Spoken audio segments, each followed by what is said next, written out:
Assalamu alaikum wa rahmatullahi wa barakatuh, and welcome to another episode of Sapient Thoughts, where we discuss theophilosophical issues, where we answer the objections and the detractions of the detractors of Islam, in addition to making our own arguments for the veracity of Islam. Today, inshallah, we're going to be talking about a contention that is probably one of the most severe and untrue contentions that we're going to be dealing with in this entire series. It's something which aims to cast aspersion on the good character, besmirch the good character of the Prophet Muhammad sallallahu alaihi wasallam, and label him as a violent man, a man of violence and aggression, rather than, as the Quran states about him, a mercy. The Prophet Muhammad sallallahu alaihi wasallam, let's actually start with that. He is mentioned in the Quran as a mercy for humankind, rahmatan lil alameen, that Allah subhanahu wa ta'ala, He sent him as a mercy for humankind.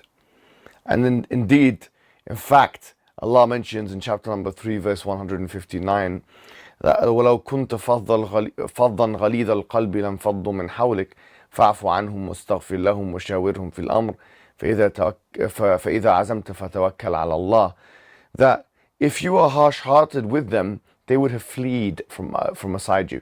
In other words, really, that if you're talking about a harsh characters like that, unmerciful characters like that, they don't act as magnets for the people. They will be repelling the people away from them rather than bringing them close to them. And so Allah is saying, if you are harsh-hearted with them, they would have been dispersing from around you. Which in fact is a very rational argument. In addition to this argument, which the Quran mentions, there's actually the life of the Prophet Muhammad sallallahu alaihi wasallam itself. And we could mention the situation of At-Ta'if, when he went to At-Ta'if, but that would require a video in its own right. Today, inshallah, I just wanted to focus on one primary example, which is Fath Mecca, which is the conquest of Mecca. The reason why I wanted to focus on this example in the seerah of the Prophet Muhammad sallallahu alaihi wasallam is because this is a position where the Prophet Muhammad was in a position of power. You know, it's not a test for people to be merciful when they are weak. Because when you are weak, you are forced to be humble. When you are weak, you are forced to be humble, because sometimes you have no other choice. But when you are in a position of power, that is where the real test is. Likewise, for example, a poor person cannot be tested in the same way with wealth as a rich person will be. And so the more power or authority you have, the more responsibility you have. And that's a very well-known principle. That is the reason why we've chosen Fath Mecca, or the conquest of Mecca, as the primary example today. Now, the conquest of Mecca occurred when the Prophet and the companions, they went into Mecca. They went into Mecca. This place, this city, which the chieftains of which were responsible for torturing and boycotting the Muslims for 13 long years. We know the stories of Bilal radiallahu anhu ibn Rabah, when he was being tortured and the boulders were being put on him, and he said, Ahadun Ahad, one God, one God. We know the story of Sumayyah, and when she was killed, was the first martyr in Islam, the first female martyr, and she was killed in front of her son Ammar ibn Yasir, and he witnessed his own mother being killed. We know the stories of the boycott. We know the stories of the attempted murders. This is what happened in Mecca. Now the Prophet and thousands of people coming from Medina, what are they going to do? Are they going to come in and exact revenge? We're not talking about just 13 days or 13 weeks or even 13 months. We are talking about 13 long years of torture, of boycott, of the hardest conditions human beings can expect. And now the Prophet is coming in prevalent and in control. What is he going to do?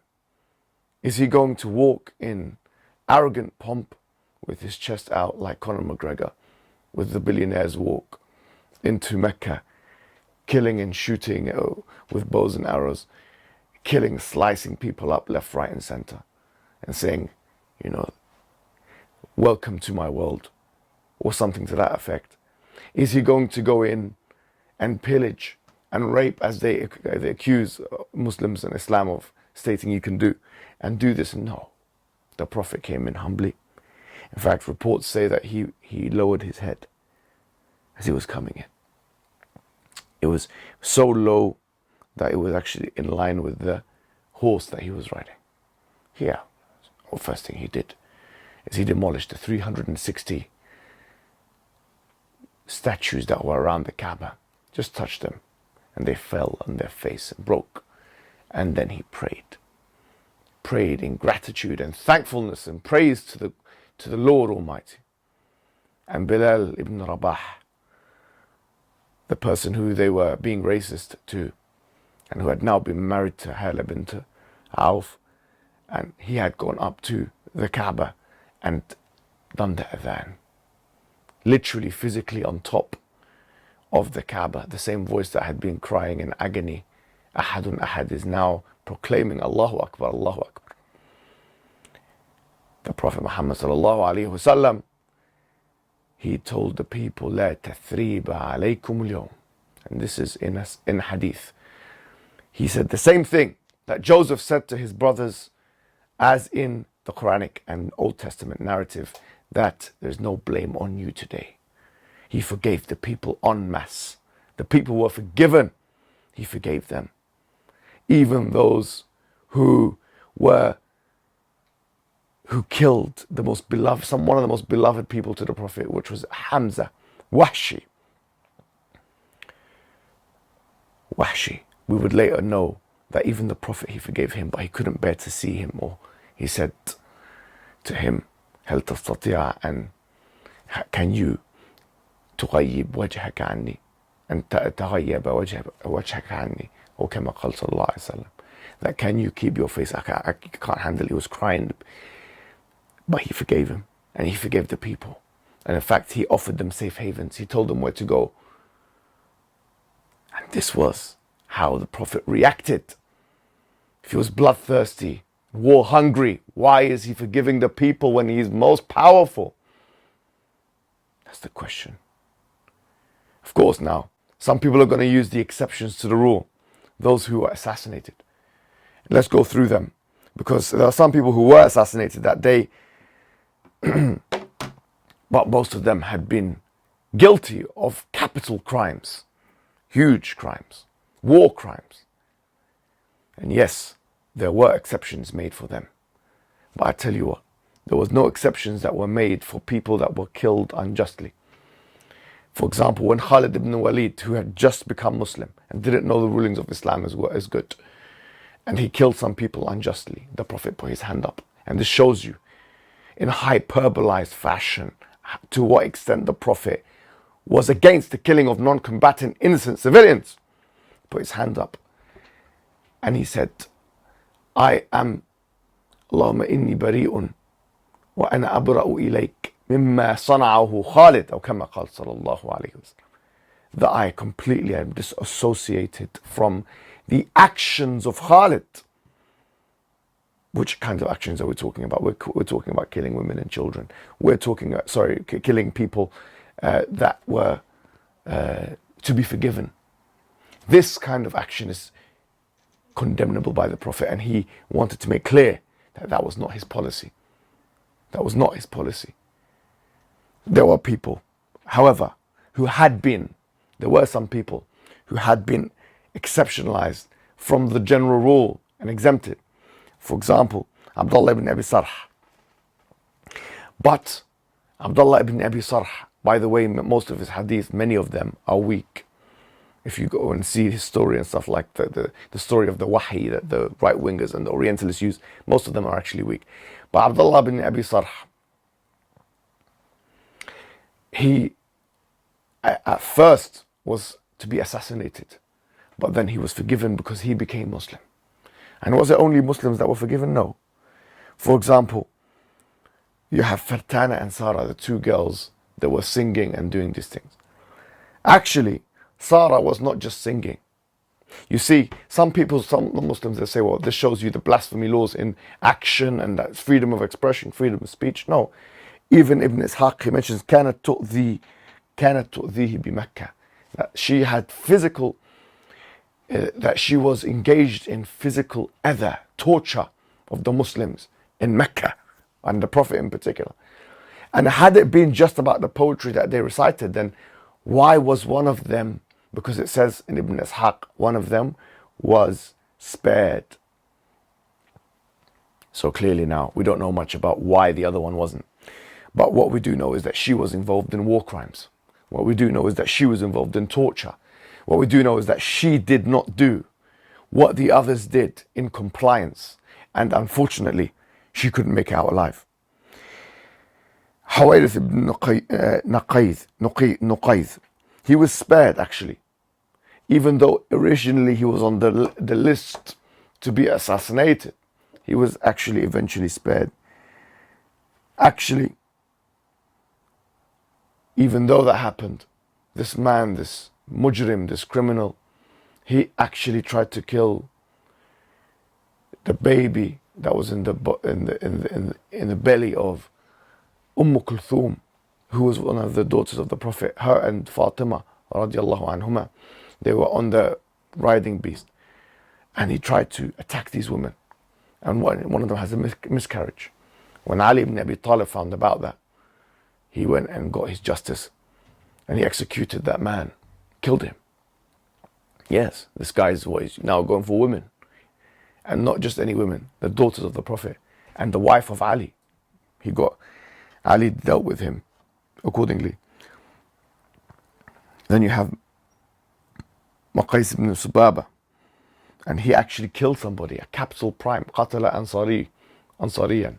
He killed an Ansari, so he was killed.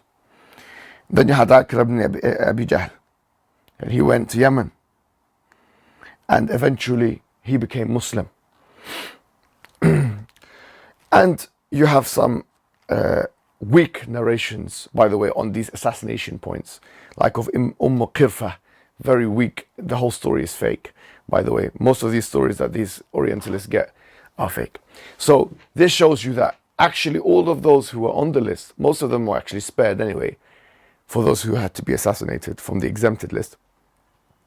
And even those who were not spared, they had done some serious war crimes.